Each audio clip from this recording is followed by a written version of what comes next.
there's thunder, there's lightning. John Nada. Something I've been thinking about quite a bit lately is the idea of substance abuse and what it says about people and society. Now, many of you have probably noticed the ubiquitous nature of alcohol use and abuse in our society. And in particular, I can think of two individuals that I dated in the past who seemed to not be able to have any enjoyment in life without imbibing the fruit of the vine or of the grain. And one particular individual actually told me they knew this to be the case. They had sat down, they had thought about it, and they had admitted and accepted the fact that things would not be as enjoyable for them if they could not do it while drinking alcohol. Now, most of us are pretty aware of the negative nature that a lot of drugs have on a person's life, not just their health, but their existential life. Nobody's arguing that point. There are many prescribed drugs as well as illicit drugs that have not only the power to destroy the physical life, but have the power to destroy the social, life, or the life that one is trying to make for themselves in the world. And that being said, of course, there are many things that can be considered a drug. But I think that the thing with alcohol, and particularly depending on what country you're in, it seems to be a more acceptable thing to abuse. It's a drug, but it's not something that people particularly view in the same light as methamphetamine or cocaine or something like that. And yet its ability to destroy a life, its ability to destroy not just one life, but possibly, many lives, in the sense that it can destroy families. It continues to be one of the substances that you see most often advertised on television. And indeed, it seems to have permeated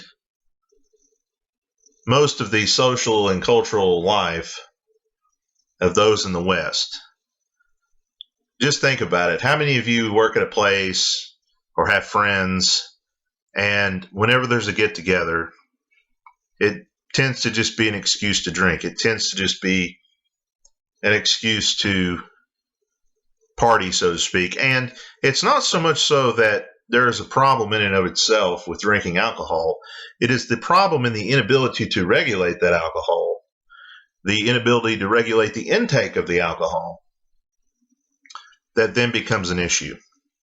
And I think a lot of us have done the cost-benefit analysis and have done the introspection and asked the question, why am I drinking, or what am I getting out of drinking alcohol?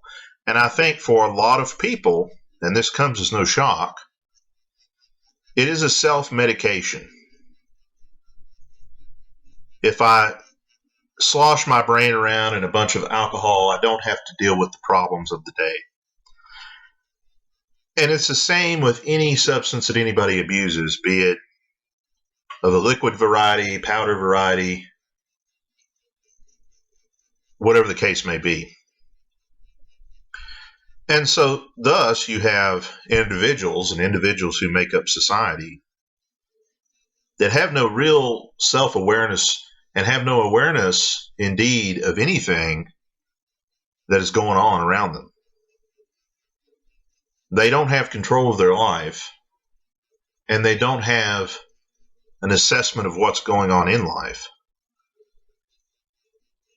And particularly, although, like I said, it could be applied to other substances, but alcohol is the substance that seems to be the most abused because it is the most readily available. And so, in thinking about all this, like I said, I had to think about why people would routinely destroy their lives to use a substance.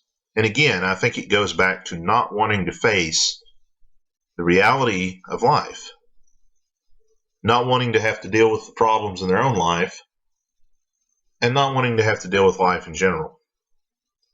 Now, this seems pretty elementary. I mean, it doesn't take a whole lot of thinking and contemplating to come to this realization while people use drugs to escape reality. But the question is, why are they wanting to escape reality? And not so much the why of why they want to escape reality, but why is it that alcohol or substance abuse is the only way for most people to do that? Well, it's because it takes no work. It's quick, it's fast, and it's effective. Now, another thing, speaking of work, that I had thought about, and this is a phrase that I'd heard over the years, having been in one relationship or the other, and I'm sure that many of you have heard over the years in your former and past relationships. But it seems like women are always saying relationships are work or marriage is work. And it always just seemed an odd phrase to me, because I've never had to work at getting along with my parents or getting along with my siblings or really any of my family members. And so you figure if you truly love someone, that it should just come together naturally. It should come together with ease. Indeed, it's the absence of having to work that makes it the relationship to begin with, that makes it so that you want to be with that person.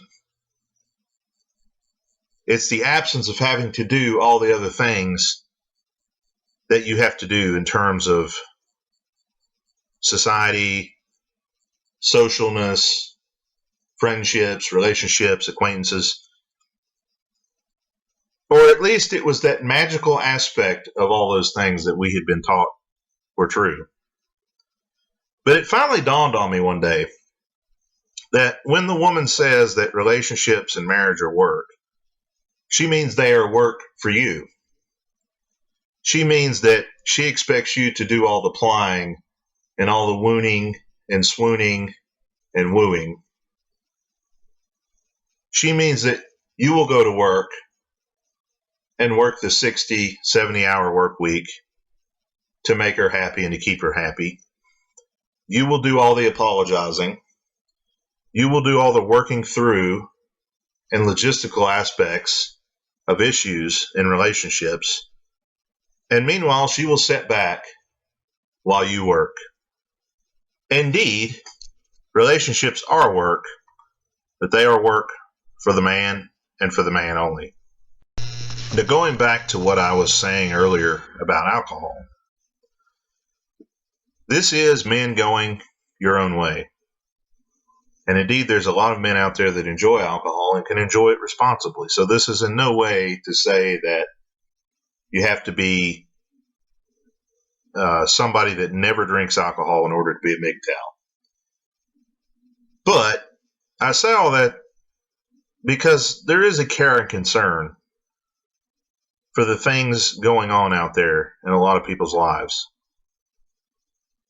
And I think a lot of men desire to be MGTOW, but they're unable to do so because they're unable to break whatever addiction they have, whether it's to alcohol or something else.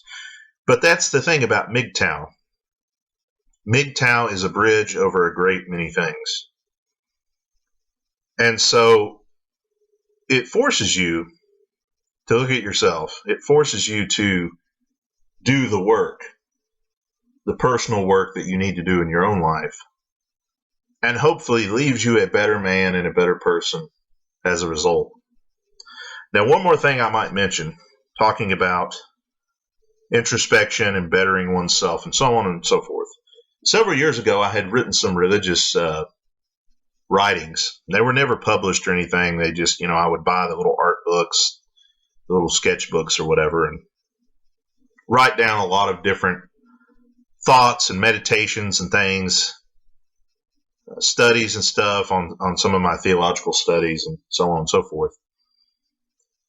And they were a great help to me, especially at that time, because there was a lot of change going on. There was a lot of shifting and moving, not just of physical location, but of just things in general. If there's one thing for certain, it is that life changes. Life is constantly moving. In much of a real sense, it's like the waves of the ocean, constantly moving back and forth and changing the landscape of what was there over and over. And so I mention this because it's something that I took a break from for quite some time.